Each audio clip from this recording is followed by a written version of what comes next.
Lorsqu'on parle de stockage pour un ordinateur, on parle très souvent des disques durs. Mais une technologie basée sur la mémoire flash gagne de plus en plus de terrain, le SSD. Il se démocratise de plus en plus, possède de nombreux avantages, mais également quelques inconvénients. Et aujourd'hui, on va voir tout ce qu'il y a à savoir sur ce nouveau mode de stockage pour ordinateur. Le SSD remplit basiquement le même rôle qu'un disque dur, à savoir stocker votre système d'exploitation et vos fichiers. Cependant, à l'inverse du disque dur, le SSD se compose de mémoire flash, comme une clé USB. Cette composition permet au SSD d'avoir un démarrage quasi instantané et des vitesses de lecture et d'écriture beaucoup plus grandes qu'un disque dur classique. Cette absence de mécanisme rend également le SSD plus solide, surtout pour les déplacements car il n'y a aucun mécanisme ou petite pièce qui sont susceptibles de casser. Cependant, les composants électroniques du SSD vont s'user avec le temps et l'utilisation, ce qui va limiter la durée de vie. Cette durée de vie est exprimée en téraoctets ou en gigaoctets. En effet, chaque SSD, en fonction du modèle, aura une quantité de données limitée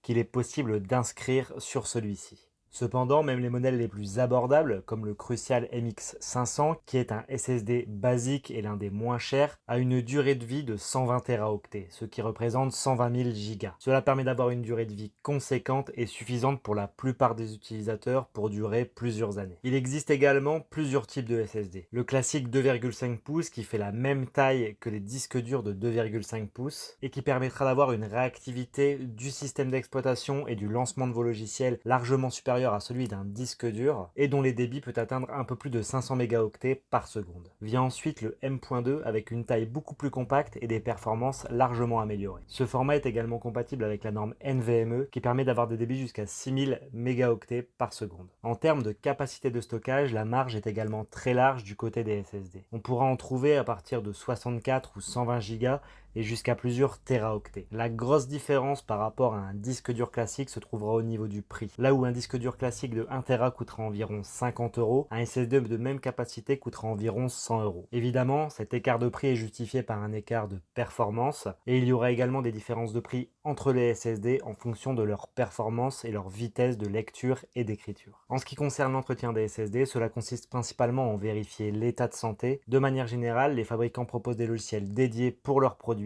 qui vous permettront de faire l'entretien et de vérifier l'état de santé de votre SSD pour être sûr de ne pas perdre vos données. Cependant, étant donné que l'usure du SSD se fait avec son utilisation, il faudra éviter les procédés inutiles. On peut parler par exemple de la défragmentation qui est inutile pour un SSD et ne fera que limiter sa durée de vie. Si vous avez besoin de changer votre disque dur ou d'installer un nouveau SSD, je vous laisse quelques liens dans la description de la vidéo. Et comme toujours, si vous avez besoin d'un conseil pour acheter votre ordinateur, pour son installation, sa configuration ou en cas de problème, vous pouvez me joindre via l'onglet Contact.